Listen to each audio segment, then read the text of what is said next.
আল্লাহ বলেন দুনিয়ার নিজামটা আমি সাজাইছি, কাউকে ধনী বানাইছি, কাউকে গরিব বানাইছি, কাউকে মালিক বানাইছি, কাউকে কর্মচারী বানাইছি।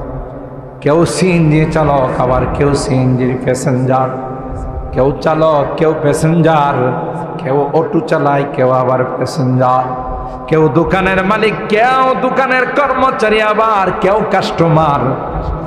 আল্লাহ কয় নিজামটা সুন্দর করে আমি আল্লাহ সাজাইছি। সাইয়্যিদানা হযরতে, আপনাদের কষ্ট হইতেছে বেশি, সাইয়্যিদানা হযরতে আদম আলা নবিয়িনা আলাইহিস সালাম সমস্ত রূহগুলোকে যখন আল্লাহ রূহের জগতে একত্রিত করেছে, হাদিসের মধ্যে আসে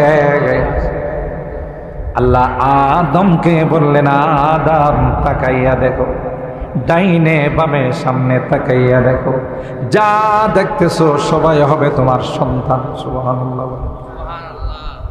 হযরত আদম দেখলেন কেউ সুন্দর, কেউ কালো, কেউ লম্বা, কেউ খাটো, কেউ ধনী, কেউ গরিব, কেউ মালিক, কেউ কর্মচারী। আদম আলাইহিস সালাম আল্লাহকে কয়, লাউ সাওয়াইতা বাইনাহুম, আল্লাহ সবগুলোই তো আমার সন্তান, একরকম বানাইলে ভালো ছিল না?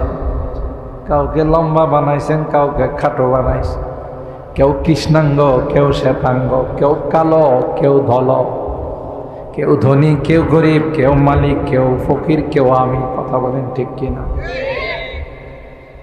এখান থেকে শিক্ষা নিতে হবে, বাবা যিনি হয়, মা যিনি হন, সন্তানদের প্রতি তাদের একরকম দৃষ্টি রাখা উচিত। এক সন্তানকে 2 কানি জমিন দেয়া গেছেন, আর এক সন্তানকে কিছু দেন নাই। এরকমের লোক তো রাধিকা নাই, ব্রাহ্মণবাড়িয়াতে নাই। একজনকে বেশি দেয়, আরেকজনকে কম দেয়। এই কারণে সন্তানদের মধ্যে মারামারি হয়, তা কয় না? সন্তানদের মধ্যে মারামারি হয়, তোরে বাবা বেশি দেয়া গেছে, আমারে কম দেয়া গেছে, কেন এটা করলো?